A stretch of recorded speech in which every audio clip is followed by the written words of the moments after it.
We are live. We are live, and I'm coming at you with five.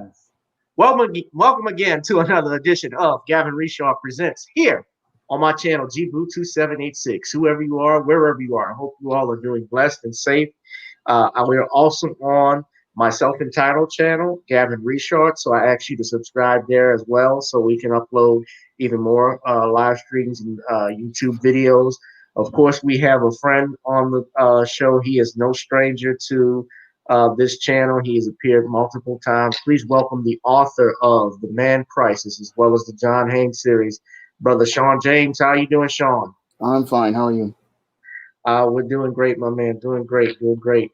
So Shawn, aside from The Man Crisis and the John Haynes series, he has some other books as well, and I always allow him a chance to plug in. So Shawn, why don't you show everybody tell everyone what you're working on and what you have available? Well, what I'm working on right now for the fall is the book E-Steam Blast from the Past, which is a follow-up to E-Steam The Sands of Time, and that book is available on Kindle for pre-order right now, and I'm going to leave a link to that in the chat if I can get to it. Okay, one moment. I'm just trying to find it, that's all. That's no problem, man. Take your time. We're just thankful to have you on and come here, man, because we value your opinion. At least I do. It's always good to have somebody on that, like-minded individuals, especially Black individuals that want to do something. Right. All right. I'm having some technical issues, so I'll get back to it in a minute. But that book is available for pre-order on Amazon, and I have the upcoming Eternal Night, which is coming out this Halloween, and that book is available for pre-order as well on Kindle, so you can get that book. I can leave a link to that one in the chat. So, 1 second. All right. We have a banner right here too for John Haynes, The Man with Nothing to Lose. Okay. So that book is available, and those are the two books that are going to be available for the fall. And I have other projects I'm working on. The new ISIS book I'm working on, Revenge of the Cyber Goddess. That's 2021. John Haynes, Taking Care of Business, is 2021. And right now I'm working on E-Steam Cancel Vacation, which is about a commentary on the woke culture and social justice warriors, which I'm working on right now. And that's 2021's catalog. So those are the three for the 2021 catalog, but that's what I'm working on right now. And I'm pondering getting ready to do another Indiegogo because in E-Steam Blast from the Past, I have a comic in there from the No Good Deed comic strip. So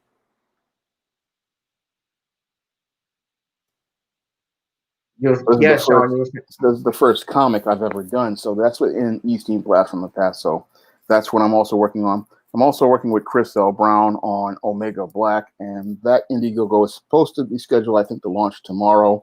And I may do a show on that one, but if you sign up for that Indiegogo right now, he's looking for 300 people to sign up for it. And if you sign up for it, you'll get free shipping. So today's the last day to get free shipping on Omega Black, and I put that in the chat as a link. So it's the last day to get it, and I think it's going to launch tomorrow. So I'm editing that project, and that's what I'm working on right now.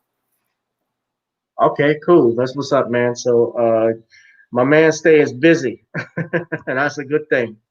Shawn, a lot has been going on, man. Obviously, I wanted to talk with you. We always call this random topics, but of course, in the last couple of weeks, it always seems like we got something negative going on. Of course, we've had, the deaths of a couple of civil rights leaders. John Lewis, who was a congressman from Atlanta, who passed away about 2 Fridays ago. Not this Friday, but the Friday after last. As well as losing C.T. Vivian as well. And of course, the following week, Charles Evers, brother of Medgar Evers, who was involved in the civil rights movement, passed away at the age of 97. So we have 97, 95, and 80 years old. And of course, John Lewis was battling pancreatic cancer. And then today, we found out that Herman Cain died as well, supposedly from complications of COVID-19. Although I don't think an official cause of death had been released as of yet. But I do want to get your thoughts on all of that going on. And then today was John Lewis's funeral, and just from you and I talking, I don't think you paid any attention to the funeral or watched it. Well, I wasn't paying any attention to it because it wasn't something I was really concerned about. To me, John Lewis's passing really, it's sad that this civil rights leader wound up passing, but when I look at his legacy, it really didn't really do any much for Black people. So I figure like Right. this: if I'm not going to say anything nice about the guy, I'd rather just not say anything at all about him, because when I look at what he did for Black people, it's not anything at all. So he didn't do anything for Black folks, so I'm not going to say anything, and I don't want to say anything offensive about the man. I want to pay respect to the family and the other people in the community, so I'm just going to stay silent about it and just leave it alone.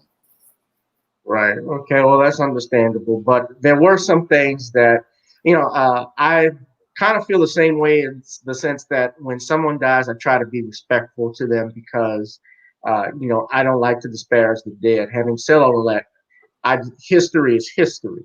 And John, and I'm just speaking for me, John Lewis's history, and I'm trying to be respectful. Yes, he's a historical figure in terms of being involved with the civil rights movement in the 1960s, as well as being involved in voter rights campaigns. I give him, and being on the Edmunds Pettus Bridge, but and taking a beating. Of course, he wasn't the only one that was on the Edmund Pettus Bridge, but that seemed to be his claim to fame, and that's really all. If you noticed in his speeches, that's what he talked about all the time. I spilled blood on that bridge in Selma, and Professor Black Truth, the Black Authority, and Tariq Nasheed have gone in depth about it. But having said all of that, I personally didn't care for him as a politician in terms of things because he was anti-Black Power. He did not support the Black Power movement in the 1960s, and even as a congressman in Atlanta, his record is not that great necessarily, in terms of things. But I did watch parts of the funeral, and there were excerpts that I wanted to play for you because there were things that were very interesting. And John Lewis was eulogized today by several people, but including three former presidents: George W. Bush, Bill Clinton, and Barack Obama. And I want to play this for you, Shawn, because I do, at least if I could get your take on this, because this was brought to my attention a little earlier. Let me know if anybody can hear this, but uh, this is from Tariq Nasheed's, this is from his Twitter page. And Bill Clinton made some comments about the late Stokely Carmichael that I think was hella disrespectful and interesting. Now, let me know if you all can hear it. Let me know, Shawn, if you can hear it. I'm playing it right now. All right.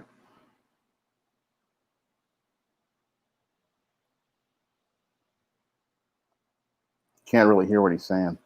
So you can't hear what he's saying? Okay. Hold on. Let me do this.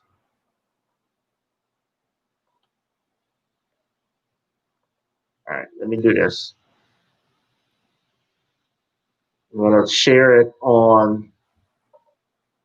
I'm gonna share it on here All because right. it may be a little bit better, and it's probably a little easier for me. But well, let me remove this.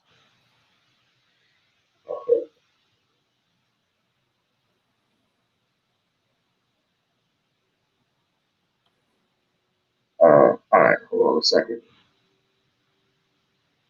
Share audio.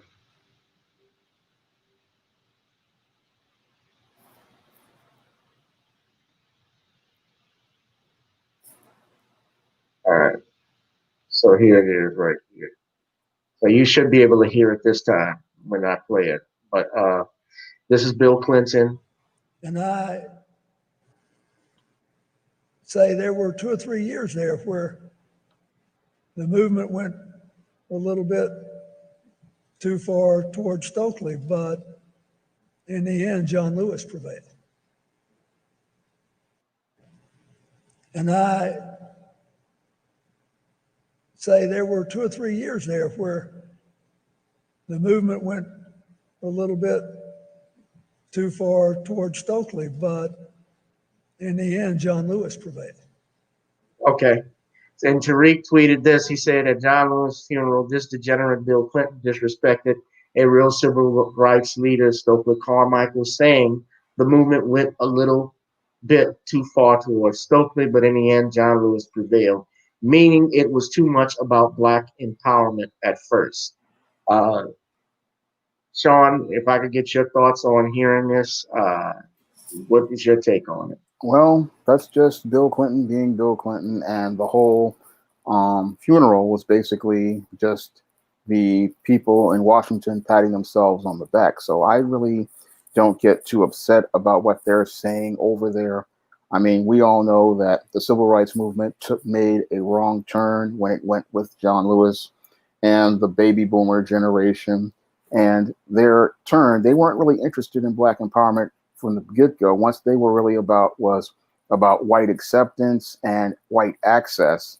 And that's where the civil rights movement took a wrong turn. And we saw how that practically destroyed the Black community, the Black economy, and the Black family. So they took this low-key diss at Stokely Carmichael and the Black Panthers, but the Black Panthers wanted to take the Black community in a direction where we would be taking care of ourselves, having our own community by our own standards, and building our own family structures and our own institutions. But a lot of these guys who were part of the civil rights movement, like John Lewis, they were interested in white acceptance and white access.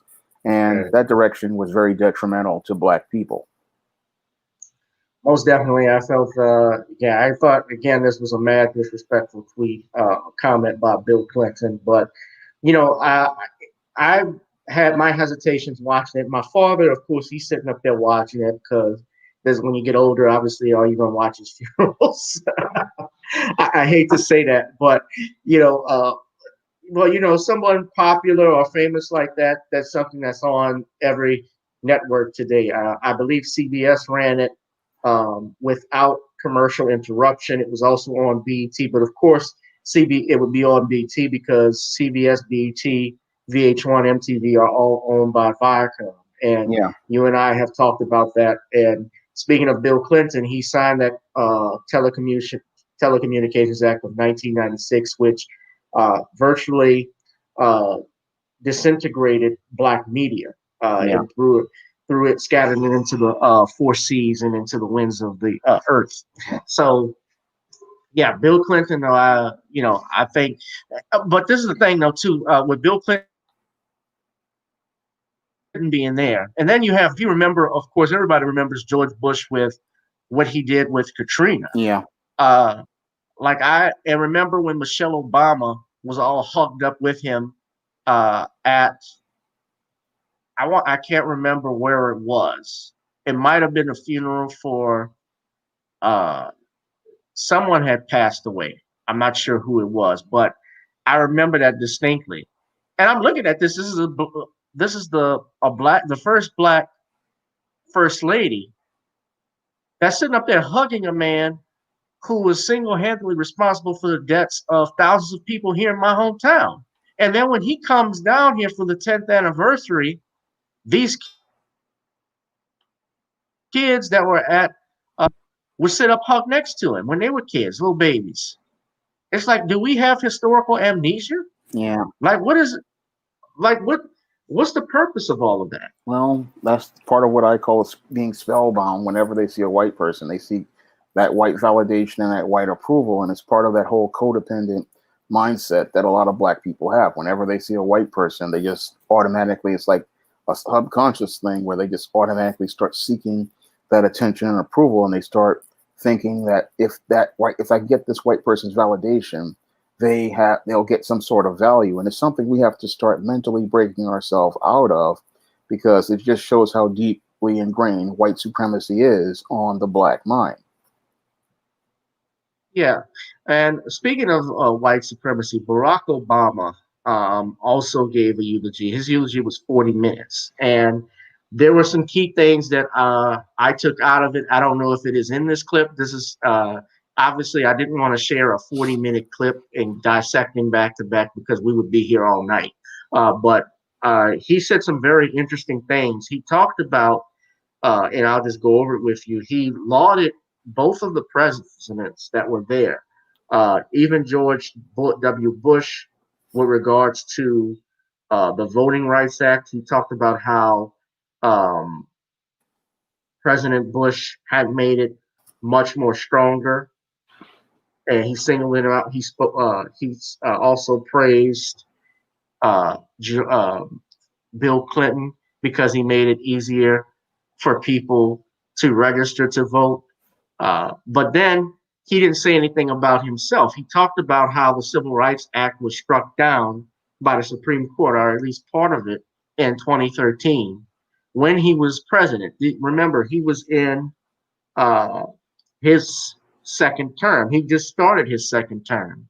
And I remember Barack Obama saying very little about that, about how the White House just released a statement talking about, well, we'll make sure everyone will ensure to be the right to vote is ensured for all Americans. We're disappointed, blah, blah, blah. But then the very next day, Barack Obama called the homosexual couple on the steps of the Supreme Court when they struck down DOMA. That's the Defense of Marriage Act. Yeah. And the Supreme Court, Shawn, and I can tell you this as an attorney, Supreme Court has never been consistent in terms of how they interpret the law. They've been, I think, dreadful in their decisions. And I'm sharing that thought even with some conservatives who think that a lot of Supreme Court decisions have been harmful. This is the same Supreme Court, remember, that not only struck down the Voting Rights Act, but then they've also made other ghastly decisions, like, for instance, we're talking about, as we're going back to the 1800s, Dred Scott case. We're talking about also Plessy versus Ferguson in 1896, that was based in New Orleans, and also decisions that they have made recently, not refusing to hear qualified immunity cases. So I do want to play. I've talked a little while, but I do want to play that clip from Barack Obama and just get your thoughts. And we only got two people here, but that's all good. We're good, man. So let's play this clip I have here from Barack Obama. This was like about a 1 minute, 50-second clip. And I'll just hear your thoughts on what he has to say, and we'll go from there. Let's see. At the John Lewis Voting Rights Act, that is a fine tribute. But John wouldn't want us to stop there, just trying to get back to where we already were. Once we pass the John Lewis Voting Rights Act, we should keep marching to make it even better by making sure every American is automatically registered to vote, including former inmates who've earned their second chance. By adding polling places and expanding early voting and making Election Day a national holiday. So if you are somebody who's working in a factory, or you're a single mom who's got to go to her job and doesn't get time off, you can still cast your ballot by guaranteeing that every American citizen has equal representation in our government, including the American citizens who live in Washington, D.C. and in Puerto Rico. They're Americans.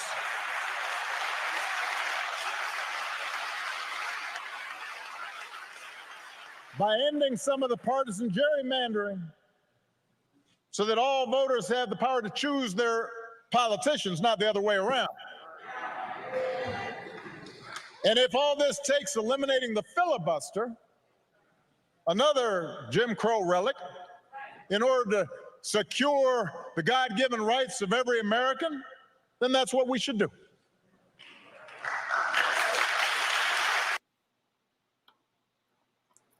All right. So that was former President Barack Hussein Obama. Shawn, just your thoughts. I thought it was hella ironic that he was up there talking about that. And, you're wondering, well, wait a minute, what were you doing in your 8 years? That was the point I was making earlier when he talked about the things that the former presidents had done. And he never really pushed any of that. Yeah. Well, my critical question would be to Barack Obama, what did you do in the last 8 years? Because you had an opportunity to build on what you say was John Lewis's legacy by doing something about George Zimmerman. You had a chance to actually prevent Donald Trump from ever coming to political power had you done something about George Zimmerman, but you chose to do nothing. And here you are talking about how we need to do something about voting when you didn't give anybody an incentive to vote for your party by your 8 years of inaction, ineffectiveness, and a complete unwillingness to help people in the Black community, the same way old baby boomers like John Lewis didn't want to help anybody in the Black community. Both Barack Obama and your John Lewis came from the I got mine, F you mentality towards Blacks. They express contempt towards Blacks, and now they want us to make these glib speeches to try to convince Black people to go out here and vote, but they don't want to bring any sort of tangibles to Black people. Because I listened to your Barack Obama, and he makes a lot of great and flowery speeches that tell people, that get people emotionally stirred up, but he doesn't really present any arguments to convince you why I should actually go out here and vote, or why I should even care, because he's not proposing any tangibles. These are all feel-good words, just like he had feel-good words for those people who were affected by the Dylan Roof mass shootings. He can go out here and go to a church and make a nice speech and make a nice song, but he doesn't follow it up with any sort of action. And because he doesn't follow it up with any sort of action, that's why nobody takes him seriously. And I don't take anything he said there as serious, because he's talking about voting. But what has voting got Black people during the 8 years that he was president? He did absolutely nothing. And he could have stopped a lot of these murders of Black men, this domino effect that transpired in the Black community, had he shut down George Zimmerman. And he possibly could have shut down Trump's quest for the presidency and practically preserved the presidency for his own party. So I look at him and him making these statements in this speech. It's just, he knows how to talk a good game, but he could have delivered more had he not been such a coward and such a beta male during his 8 years in office.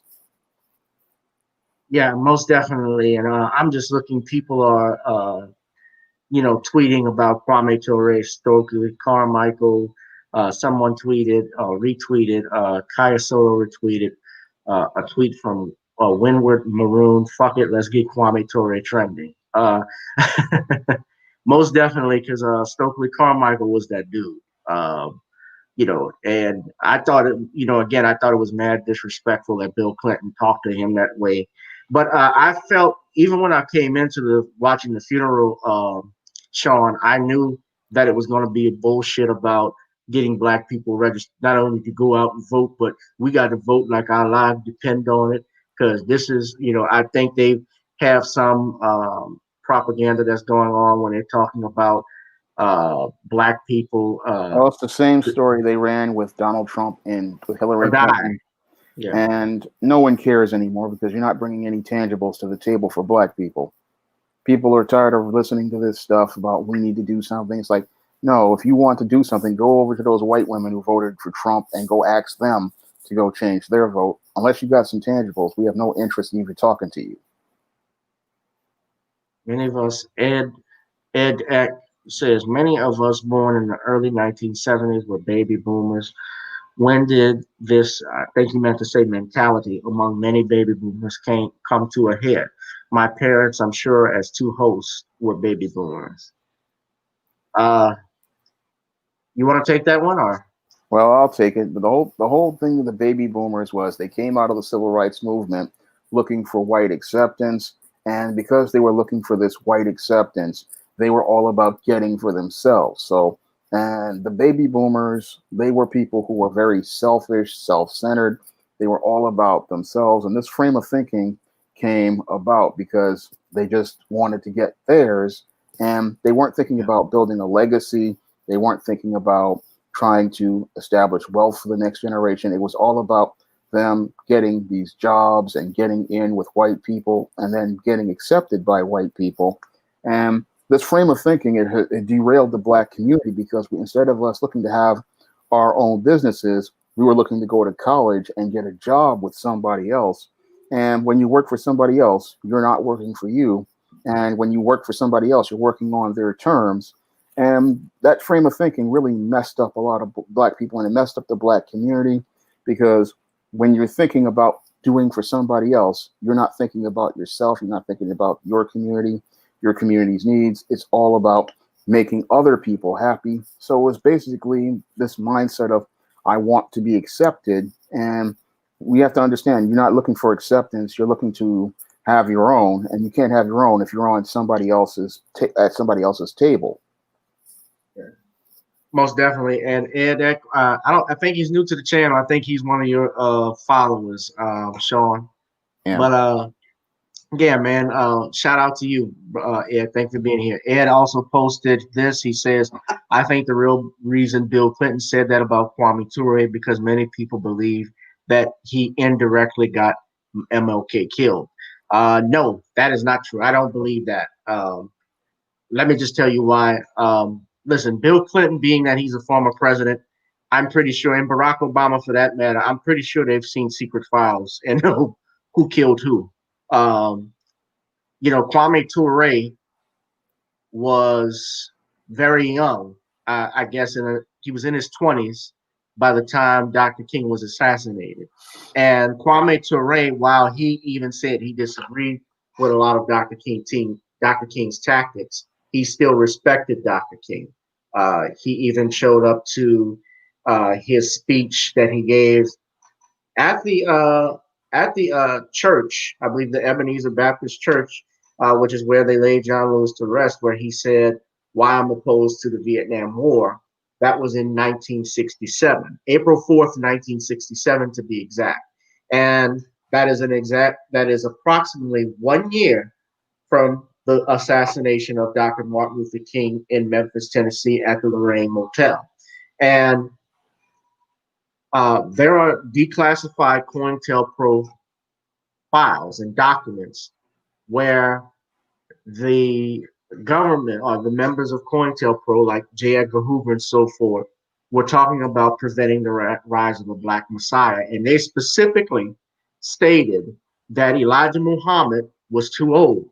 And they also stated Stokely Carmichael was too young. And they also said we don't need to worry about Malcolm X because Malcolm has been neutralized, meaning, which tells me they killed him. So the only person that was left at that time that document was read that would be within that perfect range would have been Martin Luther King Jr. Dr. King was only 39 years old when he was assassinated. I just think that they wanted. I just think Bill Clinton. I guess I hate to blame it on old age, because I think Bill Clinton knows fucking better. I think he knew better when he said that. I'm looking here. Okay, Ed says, as the early 1960s, with all its positivity, changed into the late 1960s as Black militancy grew, people felt MLK didn't do enough to challenge that thought. Well, interesting enough, let me just say this. Dr. King was, his positions were starting to become more radical. He was actually starting to change. Shawn, you probably have read books about this and seen this, but Dr. King was talking about reparations before he died. One of the famous quotes that he made was that he actually feared that he integrated his people into what he called a burning house. He was talking about integration, whether it was successful or not. He started to see that the white man's ice on the other side wasn't as cold as he thought it would be. Now, that's not to say that the civil rights movement was wrong in doing what they did, but at the same time, they did not preserve the black businesses that they had. They didn't preserve the ownership of certain assets that they had. You look at HBCUs now, what you talked about, just alluding to, about going to these colleges and kids getting jobs to go work for somebody else. Keep in mind also that changed as well when you're talking about college sports and so forth, where the black college sports were the ones that were dominating. You know, the Grambling, the Southern universities, the Alcorn States, and so on, Texas Southern. I can name them all. You know, most of the black athletes were going from there. Of course, you have a lot of Hall of Famers that just come out of one college, and that was actually Grambling State. You know, the Buck Buchanans and Willie Davises and so forth. I could go on, and I'm wearing a Southern shirt, but yeah. But of course, in the 1970s, when they started to offer all of these kids scholarships and then the ability to play on national television, some of these primetime games, all of the black kids started to leave and go there. And that eventually also in the 80s, when they still had HBCUs that were playing on television, they were also playing in the 90s, and then around the 2000s, that's when it started to go off because the numbers dwindled. Because all of the athletes by that time are going to play for an SEC team like Alabama or LSU. So just alluding to that, because I think Ed has a good point. But I think it's just that mindset that the white ice is colder that we were talking about. Yeah. And it's that mindset that really messes up a lot of black people. This white man's ice is colder, white man's products are better, and working for white people will be better for me. And that comes from a fear about security. And that's something I talked about in my book, Why 70% of Black Women Are Single. About one of the reasons why Black women have a lot of problems with black men is that they fear that the black man's economic system will not be secure. But the whole thing is that we could make our system secure if we supported each other. And that's one of the big problems black people have, is we don't support each other. And that's why our whole economic base fell apart.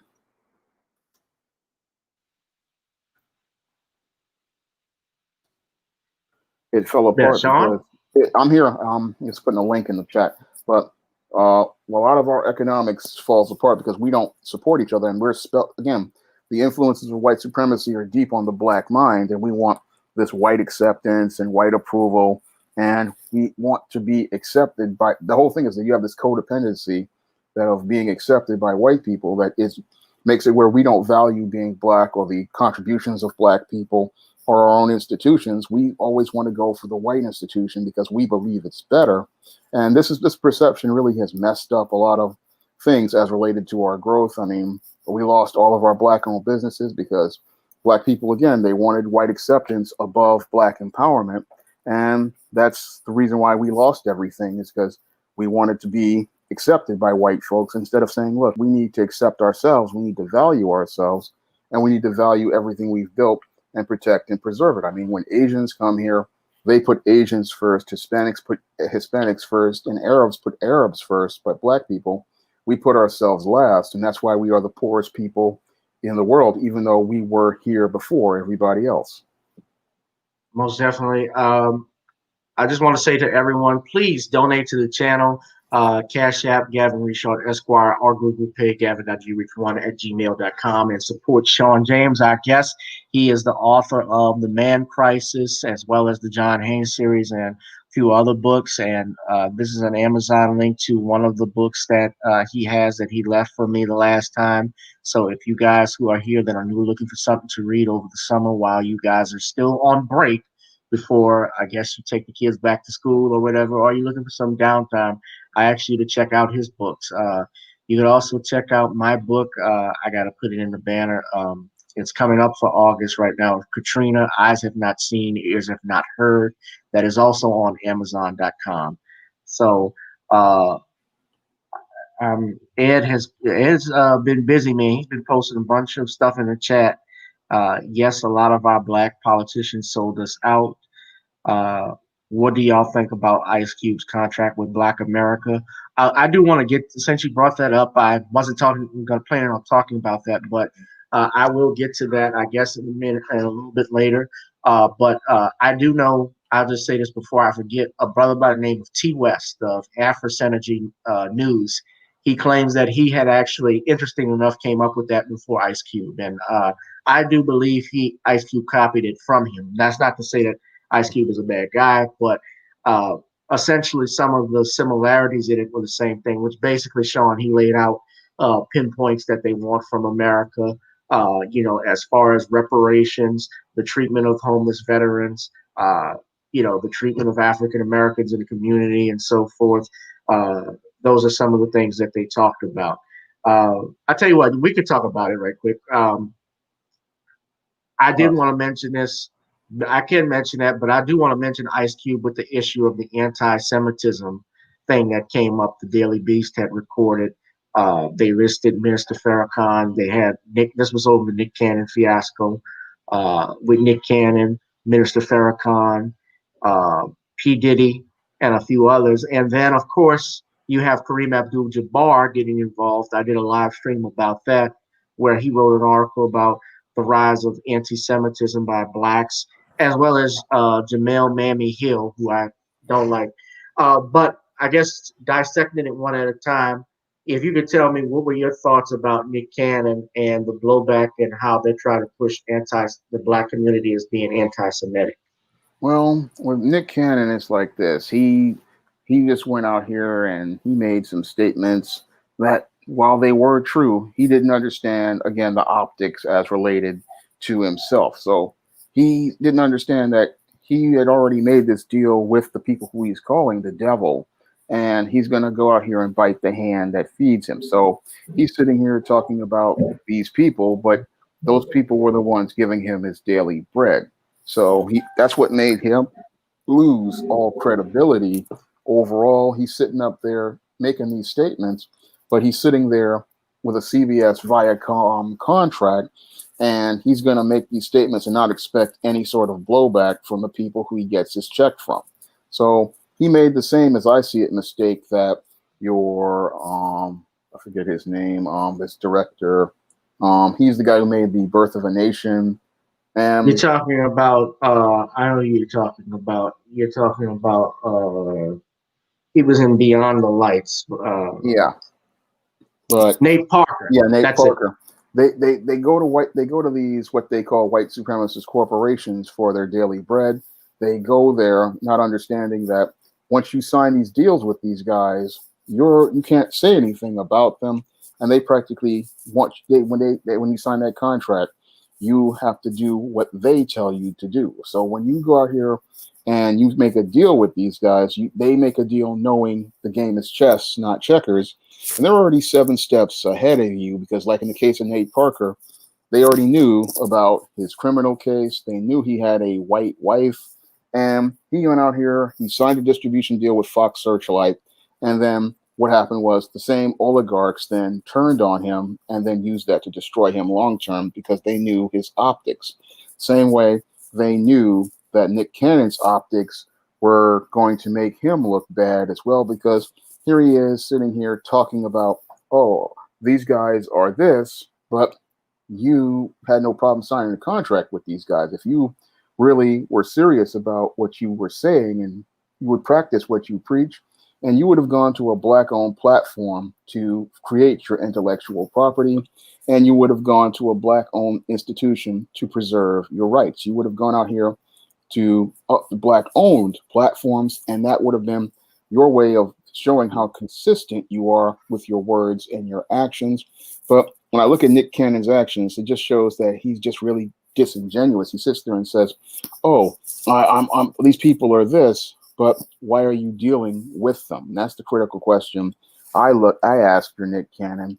I mean, I look at his statements. Yes, they sound good, but your actions speak louder than your words. And right. The words after that are even more condemning, because after making this statement, you then go back to these same masters who control your contract, begging to go back to them. I mean, 1 minute you're speaking against them, then when they fire you, you want to go out here and start tap dancing for the same people who you say you're against. It shows me that you're not consistent in your words and your actions, but anybody who knows the entertainment business like I do know that this guy was never genuine because I look at who he signed his contract with. I look at his contract, I'm like, okay, you signed with these guys, why are you speaking against them? I mean, right. I think the fact that he went back and just tucked his head between his legs, and then having that Rabbi Abraham Cooper on his show who disrespected the Honorable Minister Louis Farrakhan and just espousing lies and so forth on that, I thought was even more interesting and perplexed, because a lot of people were shocked by, well, not I shouldn't say shocked, but I think the fact that it happened, so they were surprised that it happened so quickly.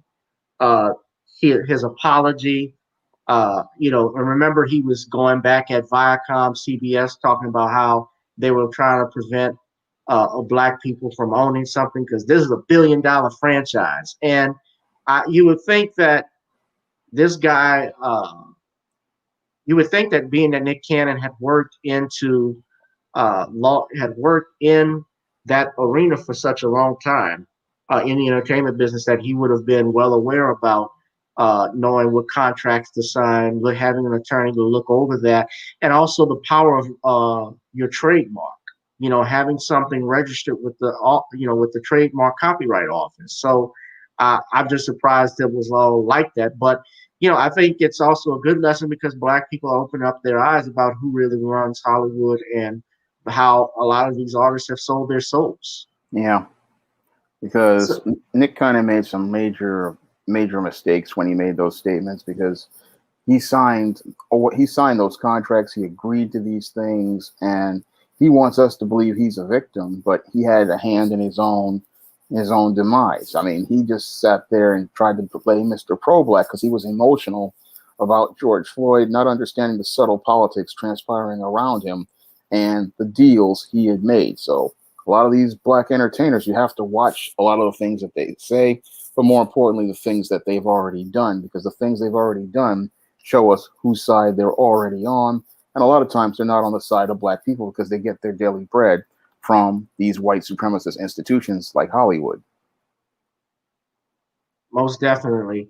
So, Shawn, we talk about a lot what's going on, but what's wrong. But I do want to ask, what is the solution when we talk about how we've lost our businesses, how we've lost, control of the black dollar and so forth? How do we get that back? How do we create a black network, a television network? Because it does cost money, obviously, to start up, to create a television network or even a streaming service. You have to have a plan. So black publications as well. And I'm going to get to that next, but what is the solution to that? Well, the first solution is black people have to get their minds right. I mean, the biggest problem with black folks, even before the civil rights movement, is their frame of thinking and perception of self. The biggest problem we have is black self-hatred. And because black people don't like anything black or created by black people, it's hard for us to get out here and build anything black. Because this is what I run into with the SJS Direct Imprint, is I'm often running into resistance from mostly black people whenever I put up a cover for something like an ISIS series book, like ISIS, the Main Event. I get a lot of hate on these books because they don't like the fact that ISIS is light-skinned to them, and they go into that. And then there are that's a big problem we have in our community, is colorism, too. That light-skinned, dark-skinned stuff. And I get it on a lot of times when I put out other products out here. And the people, then when I also go out here and put out products, that I get a lot of resistance on them, because a lot of times black people don't like not only do they not like a black product, they don't like a black product created by a black man. Now, they don't have no problem with a black product created by a white man. Like, for example, with the whole Black Panther frenzy back in 2018, you had black people practically going crazy over this movie. And the main reason why they went crazy over the movie is because they had created a covert contract inside of their minds that they would get white validation and approval by liking this white creation and this white character, this black character who was created by a white man. So they have no problem supporting something created by a white man, but they will go out here and condemn something like a character like Isis, who was created by a black man. And they'll do that. And again, that goes back to your self-hatred, and it goes back to your self-hate issues, and it goes back to you not liking being black. And that all comes from growing up in this culture of white supremacy. And that's something that black people have to learn how to fight against, because you can't really build anything strong because people don't support things because their minds are messed up, and they have this perception that a white product is better than a black product. And because they have this perception, this is one of the reasons why it's hard for black businesses to build up and grow, because we don't put our products first. I mean, for example, Hispanics, when they tried to come up with this Goya scandal, trying to turn people against Goya because the CEO said he supported Donald Trump, Hispanics did not walk away from Goya because they understood Goya was a Hispanic-owned company, and Latinos put Latinos first. They didn't care about the Trump support. They understood, if we go against Goya, we're going against Latinos, and we're not going to go against our own. Same thing when they did Ugly Betty here in America a couple years ago. I ran into Hispanic people who said, look, I'm not watching that ABC show. I'm sticking with the Hispanic version because the Hispanic version is us, and it's made by us for us. So they're putting theirs first. They see theirs as better. And we have to come into that same type of notion if we want to rebuild our black-owned businesses and our black-owned products. We have to put value in our products. And when we go out here and do a reveal like I do for an ISIS series book like ISIS the Main Event, or a book like John Haynes, The Man with Nothing to Lose, or The Temptation of John Haynes, we need to see that passion and enthusiasm like we saw for Black Panther in 2018. I mean, it's sad that we went out here and made this movie the #1 movie in America in 2018, and practically gave Disney over $400 or $500 million. But many of these black-owned companies, like my own SJS Direct, many of these same people, they want to attack people like me, and they won't spend a single dime. Wait, hold on a second, Shawn. Hold on a second. I'm sorry. All right.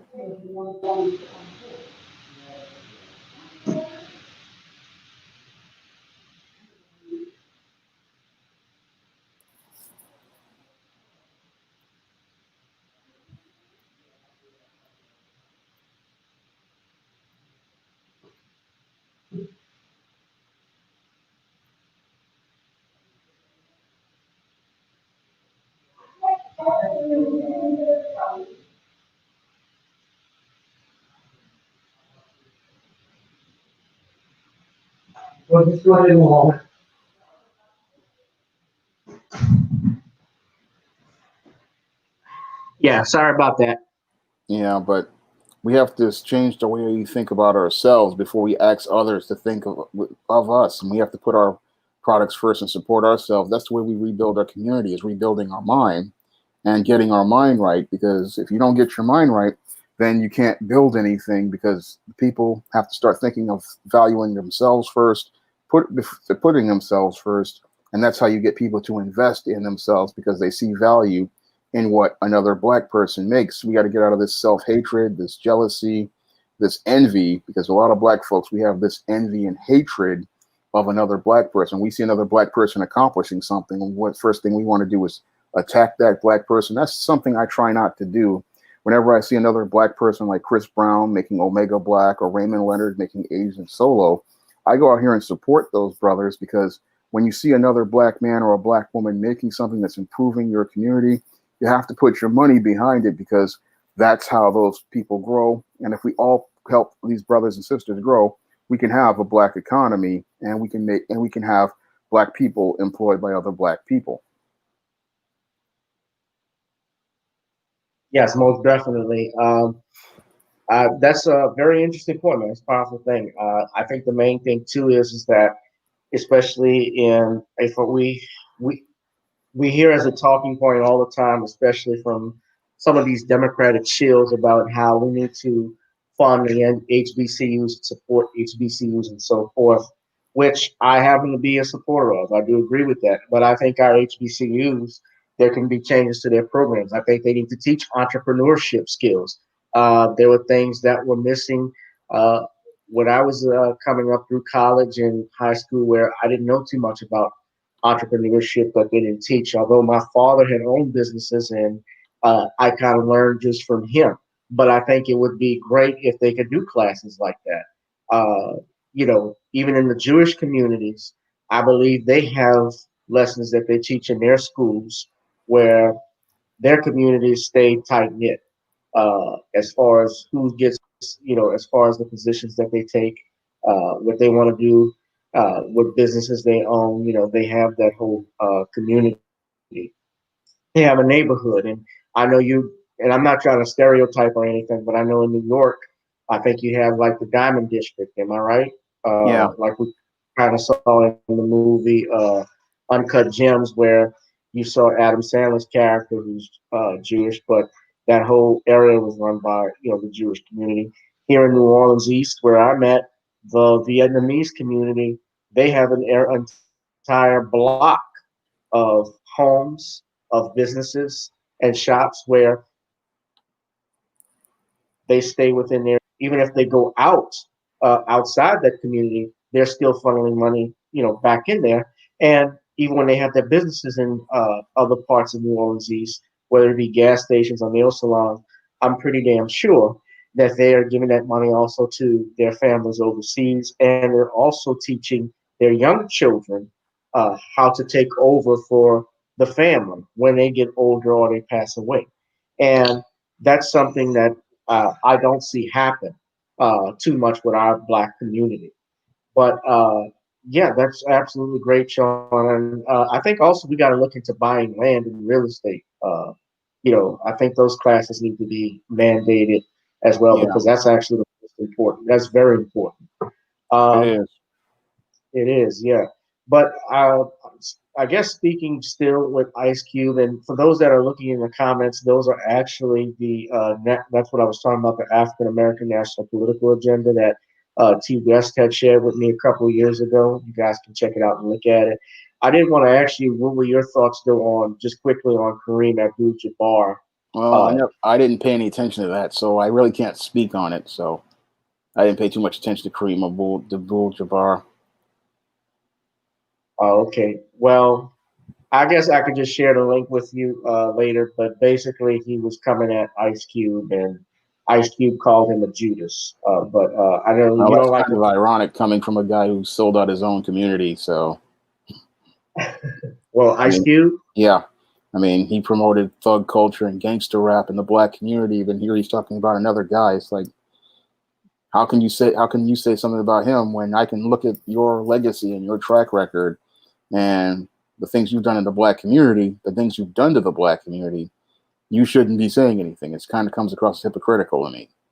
Well, I think with Ice Cube, well, we can talk, yeah, about the rap lyrics and so forth, but I think where Ice Cube lies at, especially when Jake Tapper made some comments about Minister Farrakhan. Uh, I know that Ice Cube, I believe in the past, I don't think he's a member of the Nation of Islam anymore, but he was associated in some way, shape, or form. And I do believe that they have been picking on Minister Farrakhan with this. And you notice when they say all of these things, like your Rabbi Cooper or even Alan Dershowitz, they never say exactly what Farrakhan said. They're not willing even to debate with him. Donahue at least had Minister Farrakhan on several times, as well as Barbara Walters interviewing Minister Farrakhan. Mike Wallace interviewed Louis Farrakhan. And these are Jewish people, by the way. Mike Wallace, and I know Mike Wallace was Jewish. I'm not too sure about Barbara Walters. I believe she is. I could be wrong. I'm not sure about Donahue, but Donahue actually had controversial topics and people on his program, and he was much more respectful, I think, than like your Oprah Winfrey's or so forth, because Oprah refused to have I think, any real black men on her programs. No, Donahue was a journalist, and he was trying to be objective. He often tried to put both sides of the argument on his show. I used to watch his show. Yeah. He tried to put both sides of the argument. He tried to let people come to their own conclusions on things. So that's why he would let guys like like Farrakhan, Khalid Muhammad. I used to watch them in the 90s. Sister Soldier. Yeah, he'd bring them all on so that people could draw their own conclusions and make their own observations. Yeah. Yeah. But but most definitely. Well, that's the thing that I've looked at with Ice Cube. But Kareem certainly, Kareem Abdul-Jabbar, in recent past, Kareem even took a shot at Bill Cosby when all of that stuff went on with his trial. So Kareem has, he certainly has changed. But I guess when you get older, you start not to give a damn anymore. So, a lot of people think Kareem probably is going for the butter biscuits now. Well, I look at both of them as butter biscuits, so I don't believe either of them. They're like butter biscuits. Yeah, you don't like Ice Cube at all? No, I mean, I've seen the damage his music has done to the black community. This guy's done damage, and he talks about Kareem Abdul. I'm like, neither one of you have any legs to stand on. Your arguing just doesn't mean anything to me because neither one of you have done anything for black people except bring more problems to them. So that includes NWA as well, Yeah, I see them all as a bunch of minstrels, and if it wasn't for them, a generation of black boys would not have gone into this thug culture. A generation of black boys would not be in the prison system. A generation of black boys would be in a way better place if it wasn't for those clowns. Ed Deck said Barbara Walters is a Jew and one of the best news anchors. Yeah, but I do. I'm not gonna lie to you. I watch Friday all the time, practically when it comes on. And I'm a fan of his work as the movies he's done. As far as the whole hip hop rap music coming up, I was a little boy, all right, a kid when Ice Cube really broke out and started doing, stuff on his own. And as far as the movies that he made, so I kind of grew up with. But I wasn't allowed to. They didn't really play, like my parents really wouldn't let me play anything explicit like that. We didn't have that there. Yeah, well, I grew up with rap since the day it started. So I come from the historical point of seeing hip hop from the start and seeing how positive it was and seeing that it was about black empowerment. I mean, if you want to talk about rap music, I mean, guys like Grandmaster Flash, Furious 5, Run DMC, even guys that I grew up with in the 80s, Kid and Play, Eric B. and Rakim, Big Daddy. It was always about black empowerment. It was always about black pride. And we controlled our image until Ice Cube came along. And Ice Cube and the NWA practically changed the entire narrative and allowed whites to come in and hijack the music, hijack the mission of the music. And they just twisted the music and it stopped being positive and it became negative. So I grew up with the foundations of the music. I know the history of the music. I know what the music is about. And when I see what Ice Cube and Dr. Dre and NWA did to hip hop and practically did to the black community, they practically took it from being in a place where it was a place of empowerment to turning it into the ghetto next generation. I mean, I see that damage the thug culture did to people because when we had us doing our own rap music, controlling our own image, we had black kids talking about going to college. We had black people talking about moving ahead. And this NWA was brought in by leftists to destroy the black image and to destroy black empowerment. So when I look at Ice Cube, I don't have any respect for him because I know what they used him for. They used him and his sellout friends to destroy the black community. And they used this music to destroy an entire generation of young black boys and girls and their frame of thinking. So, okay. Well, so what do you think of Tupac and Biggie? You feel the same way? Yeah, they're a bunch of clowns too. And Tupac is a big phony. I mean, he's just a phony. I mean, is one of these guys. He was just one of these nice guy beta males, and he created this gimmick image in order to try to sell rap records and play this bad boy image in order to sell the girls. But he's a big phony. He's a mama's boy.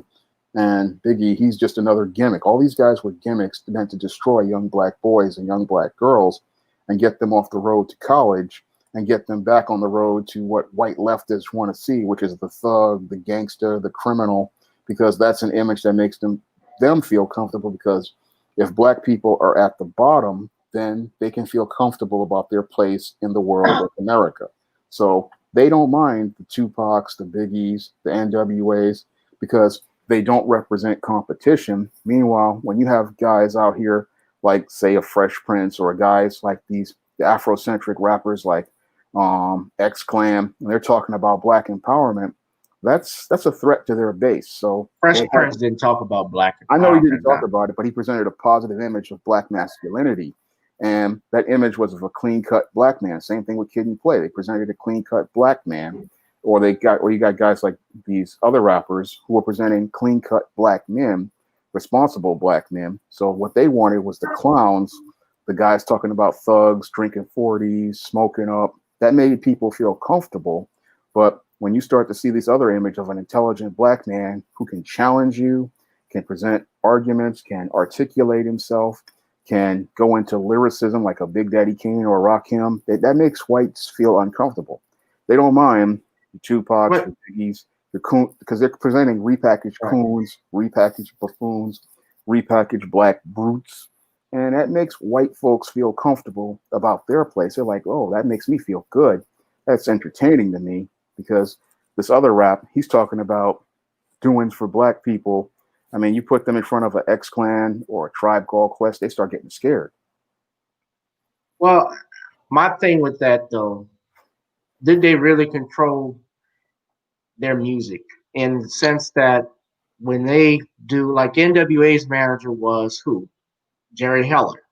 And Jerry Heller, I know, was a Jewish white guy who, I guess, going from the movie, he took a liking or interest to Eazy-E, and that's how he became, I guess, the manager for NWA and was pushing that. And Ice Cube, though, I will say this, though, being a businessman, and you may not like the lyrics, I think he was very smart in what he was doing. What he did by turning down, selling over his catalog and so forth, because he obviously knew the value of it. Master P, they did a story on him. There's a Chronicles on BT about how he got started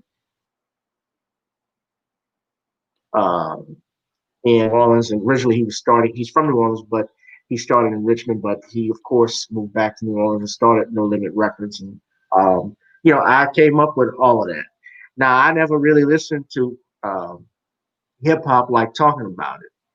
Now, when you talk about Pac, my thing with Pac, though, I listen to his stuff periodically, because when I can listen to him, even though he, as you say, put the thug life, and, he did songs like Hit 'Em Up and I Get Around and so forth, he could also do Brenda's Got a Baby and Dear Mama and things of that nature. So it was an outstanding lyricist.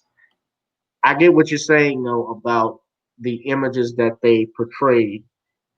But again, I also look at it too. I'm thinking about this, when I look at, for instance, as we say, the Jerry Hellers who ran NWA. When I look at, I think it's MC Schmurder. I think he got in trouble recently. Somebody correct me if I'm wrong in the chat. But I remember a video, I think it was him, where he's dancing on top of the table in front of all of these white music executives. And it was Schmurder. If somebody correct me if I'm wrong, but he's in jail. Somebody's in jail based off one of their rap albums. Something happened. I think it's him. I could be wrong. I don't want to say the wrong information, but I just remember somebody knows who it is. But I do remember a rapper who was coming up popular, and that happened, and then all of a sudden he got in trouble with in jail.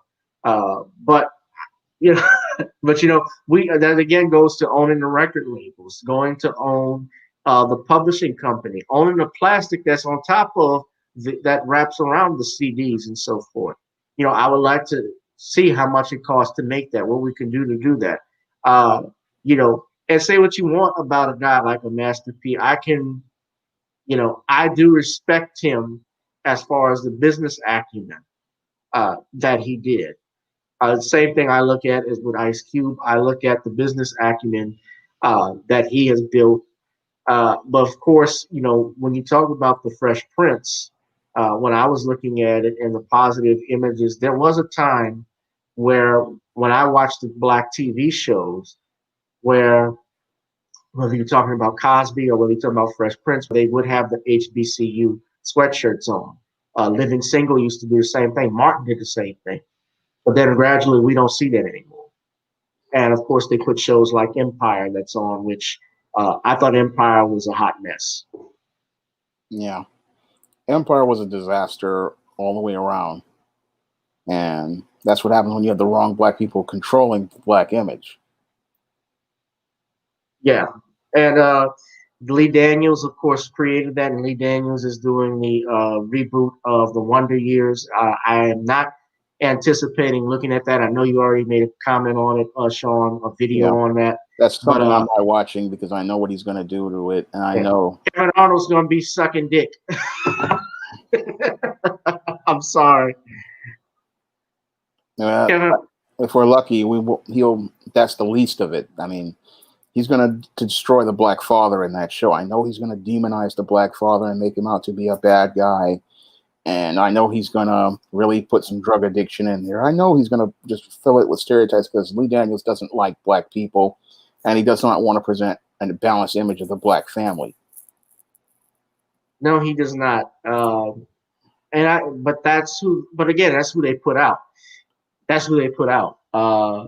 So Edek said, Tupac is one of my heroes in music. I knew he was never really a thug. He was just trying to stay out of that homeless shelter. I remember Tupac got in trouble, I guess, on some gun charges because he shot at some cops that were beating up this black man. These undercover cops. He just shot at him randomly. I do know that his mom was obviously his mother, Afeni Shakur. She was part of the Black Panthers, and I know that they were targeted by the government. And a lot of people believe, even with his death and even Biggie's death, that had something to do with the government, FBI. I've been to Las Vegas, Shawn. I don't know if you've ever been there, but that area where he stayed, where he was coming from on the Strip, that's a busy area. So I can't see nobody not knowing anything about it. And I think one of his dancers actually, Kadif was the dancer who actually told the police everything. He ended up dying mysteriously from a gunshot wound. Yeah. Like a month after he said that. So it just makes you wonder. Yeah, but that's that entertainment business, and you got to be careful about who you get involved with that business. Most definitely. Not something I wanted. It's like that entertainment business, especially the music business, is filled with a lot of dangerous characters, and the deals you make can probably not only cost you your life, it can cost you your soul. Yeah. It was Bobby Shmurda. Okay, that's him. That was who I was talking about. Yeah. Was it Bobby Shmurda? Yeah. But he's actually did a plea deal. Yeah. So yeah, but I remember, that was him who was doing dancing on the table. Yeah, that was him. So so Shawn, what else were we going to talk about? And he was doing that at Epic Records, Michael Jackson's old album label that he was on. And we know what happened with him. Yeah. GK says the music industry, that industry is wicked. I have to agree with that. Yeah, it is. Even with Prince, the way he died was mysterious. And Prince was fighting Warner Brothers to get back control of his rights to his music. If you remember when he called himself the artist formerly known as Prince, that was during the time he was having that fight with the industry. I always thought he just didn't want to record it because he's just being arrogant, but there was a legal aspect to it and a moral aspect that he was willing to fight for. Yeah, because they will try to take everything from you. Most definitely. We don't have artists like that anymore. So I kind of see what your point is. Those are the people that, they are pushing out. Let's see. So let's see. I'm trying to think of what else we talked about. Because we talked about practically guidance and voting and so forth. I did want to talk to you about this. This was important. Of course, they're talking two things right quick. Shawn, I Yeah. appreciate you being here with me again, buddy. It was been reported. This was on July 30th, 2020. I'm actually sharing this with you guys right now. Thank y'all for being here too. Please donate to the channel. Cash App, Gavin Richard, Esquire. You can also do Google Pay at gavin.grich1@gmail.com. And also, please go to amazon.com, buy the book Katrina, Eyes Have Not Seen, Ears Have Not Heard. Also, check out Shawn James's John Haynes series, The Man Crisis. I'm still in the middle of reading that. Pretty good book, and a couple of other things. It was reported right here, Shawn, that we talked about this before about black media. Ebony and Jet magazines are set for bankruptcy battle. So these are the two historical black magazines that are filing for bankruptcy. The publisher of two storied publications which have chronicled black culture in America for more than 75 years is facing a liquidation demand from Parkview Capital Credit, a Houston-based firm that claims it is owed $11.9 million. The filing for involuntary Chapter 7 bankruptcy, which Parkview claims is actually part of a plan to salvage the Ebony and Jet brands and revive them on the web, comes just weeks after publisher Ebony Media's former CEO, Willard Jackson, was fired and removed from the board.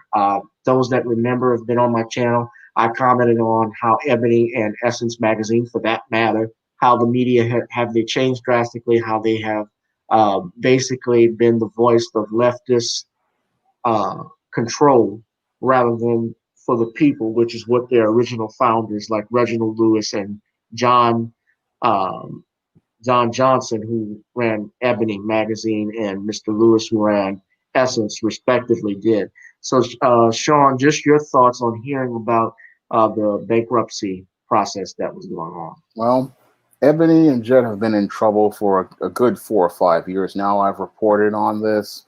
And this is due to the fact that John H. Johnson really didn't have a good vision for his legacy. Now, he left his legacy in the hands of his daughter, and his daughter really didn't have a comprehensive plan for setting a course for the magazine as related to the 21st century. Now, I knew back in the late 80s, early 90s, when I was buying Ebony as a teenager, that the magazine was in trouble due to the way they were writing their articles, the content they were producing. They were still trying to give us these pictures of the black elite. They were giving us these really dumbed down articles that were on a, as I called it, third grade reading level when I was in high school. And Ebony and Jet have been in serious trouble for, I say, a good 2 decades as related to content, because new magazines started coming up. Magazines like Emerge, Black Enterprise, and Legacy Magazine. Many other magazines were coming out, and Ebony and Jet just were not in a place where they were able to adapt in terms of content. And right into the late 2010s is when they started really having serious trouble, because after John H. Johnson passed and there was nobody there to be a captain over the ship, the daughter was supposed to be a captain, but she had taken her life for granted, and she really did not understand what her father had given to her. So she just really didn't know how to continue maintaining a course or setting a course or having a vision for a course. I mean, as a publishing professional, I know how to set a vision for the 21st century, because you have to create content that relates to people today. You want to create content that shows Black people, things that are going to empower them, things that are going to educate them on certain issues. And instead of doing that, Johnson's daughter and the people in charge of Ebony decided to go in with far leftist, feminists, and these so-called social justice warriors. And they started producing this LGBT. yeah, and they started producing this misandristic, man-hating, anti-black man content. And the core audience they were going for, black women, most black women don't really subscribe to this misandristic, anti-black man because most black women are heterosexual. They love black men. They don't like seeing this propaganda being presented to them. So they had no incentive to go out here and buy Ebony or Essence. I mean, I recently read an article that was so-called op-ed about Bill Cosby, and that article really put a sour taste in my mouth as related to Essence. And Ebony and Jet have, again, been in trouble for some time now, and it's all due to the fact that they don't have a good editor-in-chief to design content. They don't have a vision for the mission of the magazine, and they don't know how to create content for the 21st century. I mean, as a blog guy's been blogging for over a decade, I could have come up with a dozen articles that really would have gotten people buying the magazine, stuff that would have focused on black men's issues, which is something that probably would have gotten them a core audience, because black men do like to read, but you have to talk about the things they want to deal with. And they're not talking about the things black women want to deal with, because all they were talking about was weave, no good black men, and hair and nails. And that's not substance. People wanted substance when they buy a magazine, but they weren't getting that from Ebony and Jet. And they've been in the death throes for a good, I say, 2-3 years now.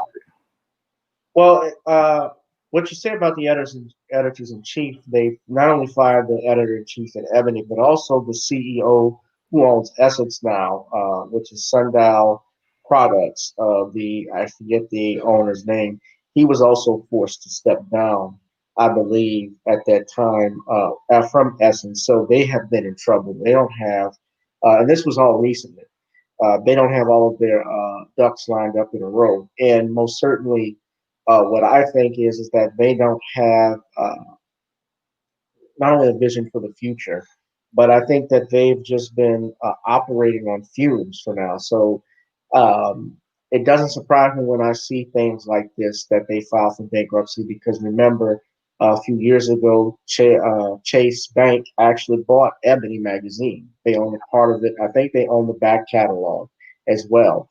The other thing I would point out uh, is that Ebony, hold on, I'm just trying to, is that with Essence magazine, when we look at them, they were supposed to stand for something. They showed elegance and of black wealth and black beauty. Those were things that we looked up to. Like when you read Jet magazine while you're at the grocery store waiting to check out, when you're in the checkout line, you waited to see the beauty of the week, the Jet beauty of the week, right? Yeah. So, yeah, some of the women were ugly. I'm gonna be honest with you. Well, I'm getting ready to pay homage to the Jet Beauty of the Week in the next ISIS book in 2021. I'm getting ready to put a Beauty of the Week type pinup of ISIS, and that type of content is what people want. But then Ebony and Jet got woke, and they didn't want to give us as that kind of content. Right. Same thing with Essence. They got woke. They wanted to go on this anti-black man tirade, and again, they thought black women were with that. But the black women who are with that don't spend money on magazines. Yeah, and just to clarify what you said about the article with Bill Cosby, I saw that. I actually did a comment on it in my YouTube channel talking about that. Bill Cosby, oddly enough, if I'm not mistaken, he had owned, I believe, or was involved in the management of Essence magazine at some point. I do know that Reginald Lewis, who was the former co-owner of Essence magazine, he and Bill Cosby are actually close friends. I believe he is from Philadelphia, as I'm not mistaken, as Bill Cosby. So it was upsetting to see the very magazine that in some way was that Bill Cosby and his wife, for that matter, had appeared on dozens of times. The same thing with Ebony magazine. Let's not forget when the allegations started, Sean. Ebony magazine had the picture of the Huxtables with the shattered glass image, like a shattered picture frame. And it said Cliff versus Bill. Yeah. Obviously should have showed the duality of who Bill Cosby is on screen and off screen. And the thing with Bill Cosby is, and I hate to just keep going, I always talk about him, I hate bringing it up, but it is what it is is that, the man single-handedly uh, helped solidify, or at least challenge white America into how it viewed black people. The first time that they saw a black doctor or a black attorney was from watching the Cosby Show. Yeah. Even though you had Thurgood Marshall, who was a who was not chief justice, excuse me, associate justice on the Supreme Court, you still had young white kids who didn't know anything about that because, let's face it, the cameras are not on the Supreme Court all the time. And, that was the first time that they saw a black doctor. That's the first time they saw a black family that was actually well educated. They were smart. They were family orientated. They did all great things, that normal families did. You know, uh, those are things that are missing. And unfortunately, Essence Magazine, Ebony Magazine, they have been perpetuating these stereotypes. So I see this, I think 2020 is the year of karma.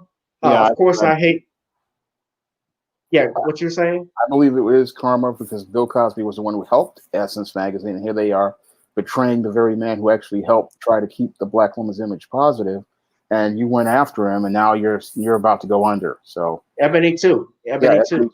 They all went against a man who actually did a lot for black people. I mean, we wouldn't even have black movies if it wasn't for him helping Melvin Van Peebles. A lot of the stuff we have, we wouldn't have it if it wasn't for him. Right. And they're sitting there denouncing him. And what do they think they're going to get? You think these white people are going to give you anything? No, they're going to give you black men in dresses and other clown stuff.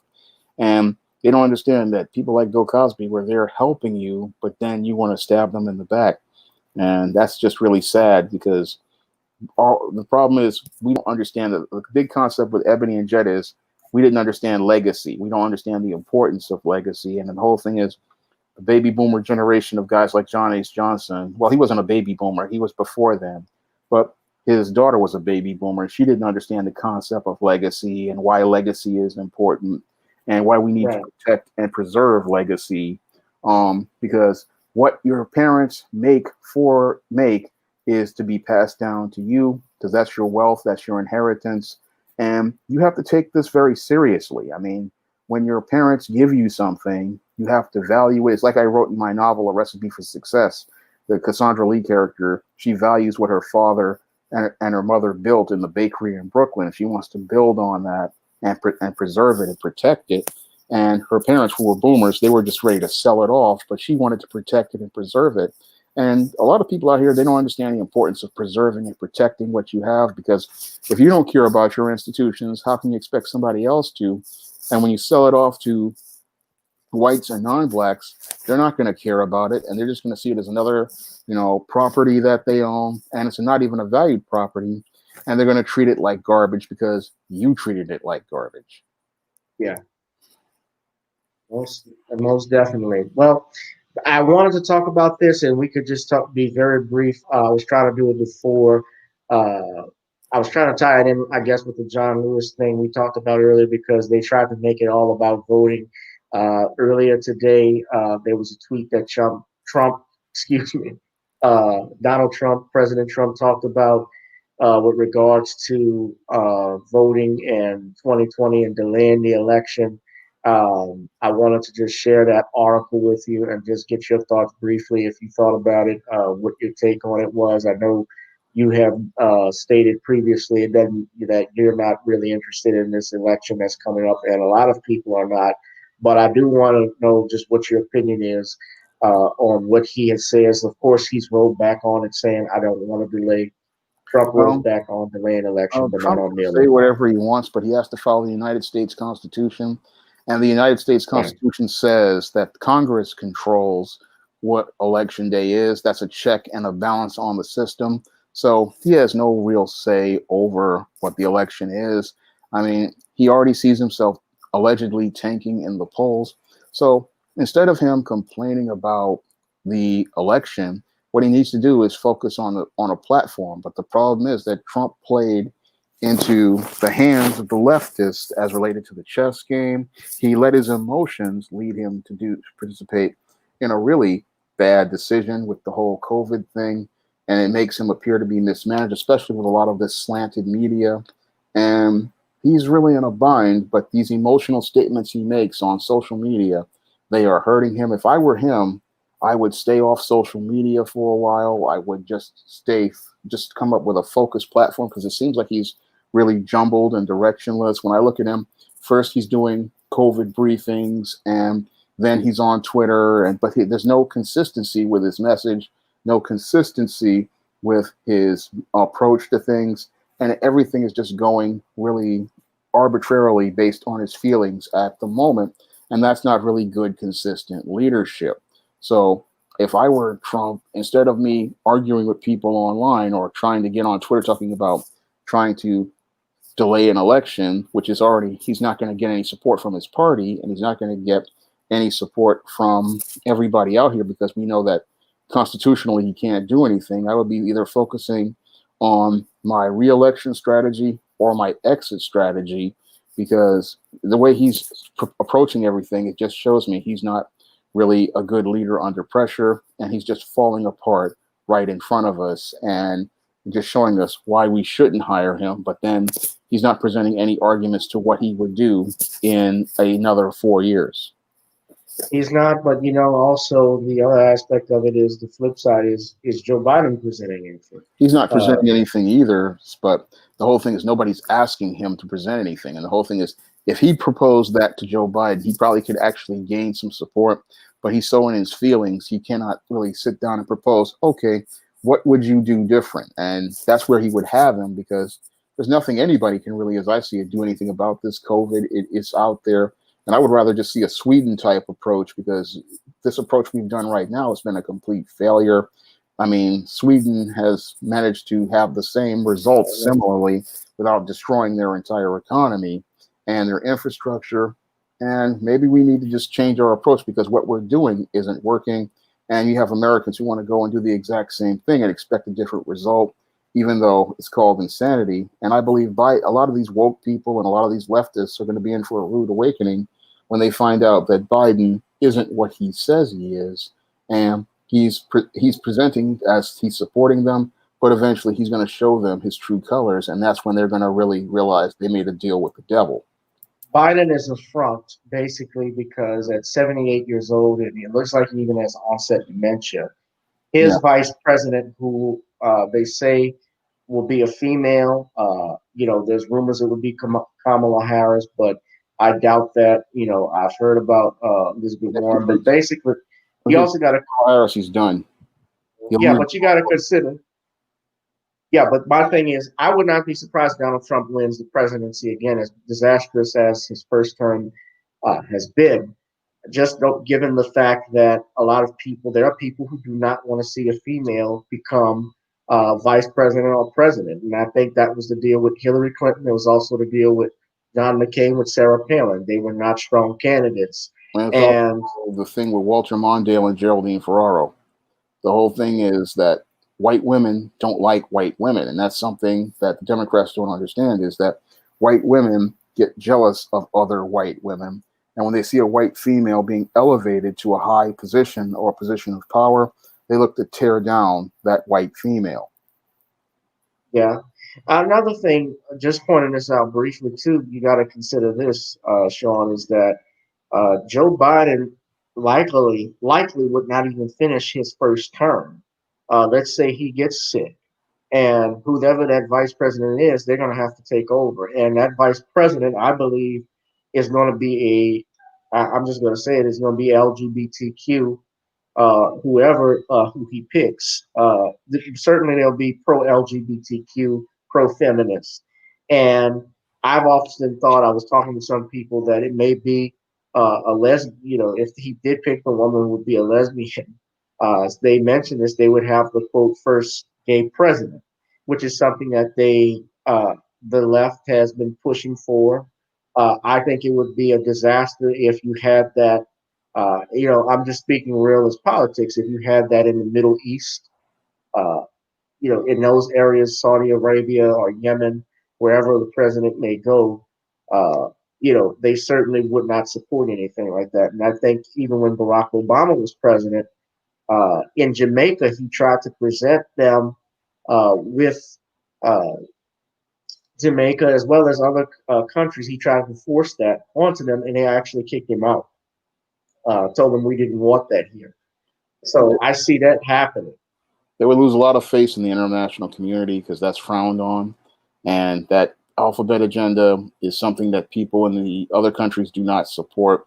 So I think wouldn't be smart. But I also look at the failure of female leadership in Seattle, and a female president would participate in a lot of the behaviors I talked about in the man crisis that single mothers participate in that whenever these women are pressed, what happens is they shut down as part of their coping skills, they deny problems as part of their coping skills, or they just tune out as part of their coping skills. That's what females do because they're not made to process logically. They run on emotion.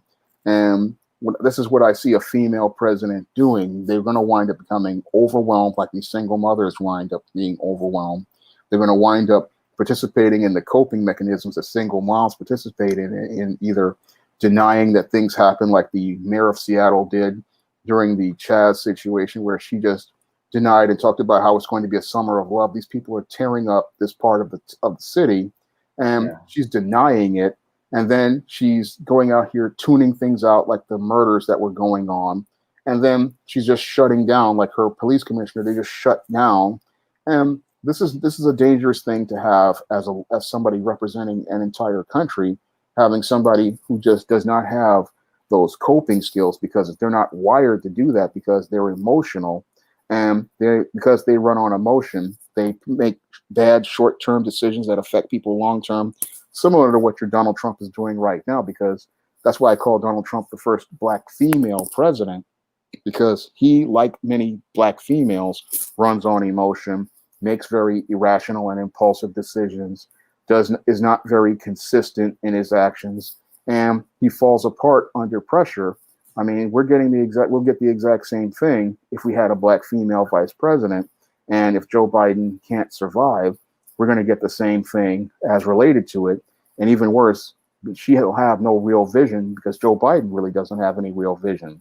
And for a president, you really want to have somebody there who has a vision for the country, who can set a series of goals for the country and have a plan to delegate so that those goals can be implemented. We have not really had a really good leader in the United States, I say, for the last 30 years or so. I mean, we have not had anybody to set a vision for the country because people take the country for granted and they think that you can just coast on things, but you need somebody there who can set that course, then put towards goalposts and set hard goalposts, and then delegate towards getting towards those goals. And that's where we don't have that. We have a bunch of people who, like with this whole COVID thing, they set a goal, like flatten the curve. Then once we meet the goalpost, they want to move the goalpost. And that's beta male behavior, beta and female behavior, because they are scared and insecure about meeting a goal, and they're afraid that things aren't going right. They don't have any confidence. So they just keep moving the goalpost, and that makes it where people get frustrated because there's no consistency, there's no direction, and there's no real sense of accomplishment. And that just shows the weakness of the leadership. And I'm noticing we've got this culture of a weakness of leadership, and this culture of a weakness of leadership is why our country is in such bad shape, because we have a lot of people who want to be managers and manage a situation, but we don't have any leaders who want to set a direction, set a series of goals, and really work towards moving past those goals. It's like I said in my last live stream last week, a lot of people, they don't want to follow through and finish because they fear if they finish, they won't be able to do anything else. And they fear that they're afraid of not being able to take on a next set of goals. They're just so afraid of taking a risk that they don't do anything. So these are people that they're in a bad place because they're just not in a place where they're ready for leadership. Yeah. Yeah, that's definitely a very good point. I think we've been missing leaders in this country for a long time, but I also think too is that Trump is a reflection of reality. The president obviously reflects the United States, and maybe this is a reflection on how bad the country is right now. And Yeah. I believe that, George Carlin once said that he doesn't get involved in politics because he always thinks of it as, why the politician sucks? He says it's because the public sucks. Yeah. That was his way of looking at that. Politician is a reflection of we the people, and the problem is we the people want things easy. We want things fast. That's why people wanted to make America great again. Not understanding if you want to make something great, you're going to have to put in some work. You're going to have to go through some pain. I know this from life experience, and you're going to have to take a lot of losses in order to win. And Americans, they wanted the easy. That's why they went with Trump, and that's what they don't understand is that you want greatness, but then you don't want to apply yourself. Same thing with a lot of the beta males out here. They don't want to apply themselves. They want to have this great life, but then they don't want to put the work in. And Americans, they want easy. And that's our culture. Is we want it easy, but anything worth having, you're going to have to work hard for it, and you're going to have to fight for it. All right. Before we get out of here, Shawn, with very powerful words. I just want to clarify, EDEC is in the building. EDEC had said this earlier about the Prince thing. I think Prince died of natural causes. Even if Prince had all of his masters, how was he going to market his music? He didn't have the millions to exploit his music. What I think what it is, but remember this, EDEC, Prince has an entire library of unreleased music that they say it's enough to last for over 100 years. And that was in his vault. And my understanding, too, is that the banks that is handling, I think, his succession, they actually broke open that vault and they've been using that because the state, I think all of the people that were supposedly his siblings and so forth, I don't think they got any money from the succession of Prince's estate. So that's a very interesting thing. And GK said that, yep, you're right about that. Shaking my head, we're screwed either way. EDEC had also said, yes, indeed, Bill Cosby was definitely a pioneer. Yes, he was. He still is. And another thing he did too, he also helped create the Black Stuntmen's Association in Hollywood. At the time I Spy was being done, they had white actors in blackface that were pretending to be Bill Cosby, and he absolutely objected to that.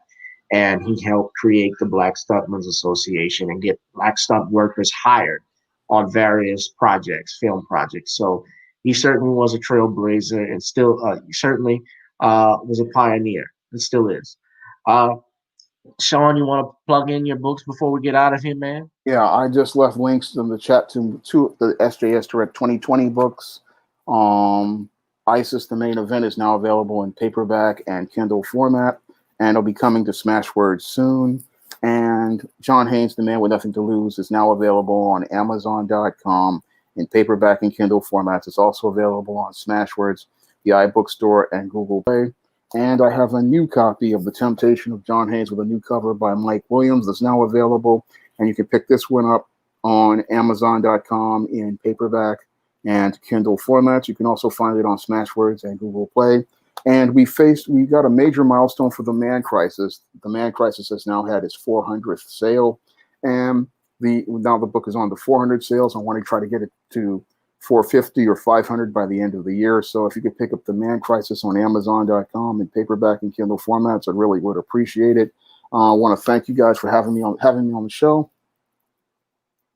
Thank you, man, for coming on the show. I appreciate it. I know it's been an hour and 38 minutes that we've been talking, bro, but it's just it's been going real good, and it's good to just have you on. People value your opinion, and I'm happy that you were able to come on and talk about current events because we need to always evaluate what's going on in our country and our world because people look to us as the new black media. People, we're tired of looking at, I'll just say it, the MSNBCs and CNNs and the Fox News, which clearly are biased in terms of how they do media reporting. People get their news more now on the internet than they did before on television. Even reading newspapers now is kind of outdated. But Shawn, thank you for joining us, man. I really appreciate it. All right. And thank you all for tuning in to channel GBoo2786. Gavin Richard presents. I ask that you please subscribe to this channel. Those that are new, I think EDEC is new to the channel. I ask, brother, please subscribe, like this live stream, also share it. The other thing too, YouTube has been doing things with analytics, scrubbing my subscribers and others. Eventually, maybe time, Shawn, I think we have our own streaming platform. Yeah. Because they've been doing that, and something where people can make money from it immediately, because this is not as easy as it looks to come here and talk with you guys. So that's why we encourage you, if you please donate to the channel at the links below.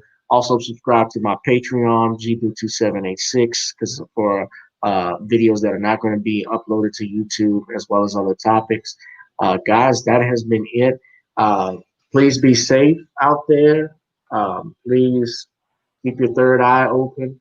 Watch everything that's going on. And once again, we will be back.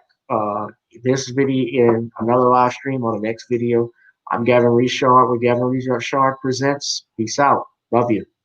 All right, Shawn. All right. Thank Thanks, you. buddy. All right.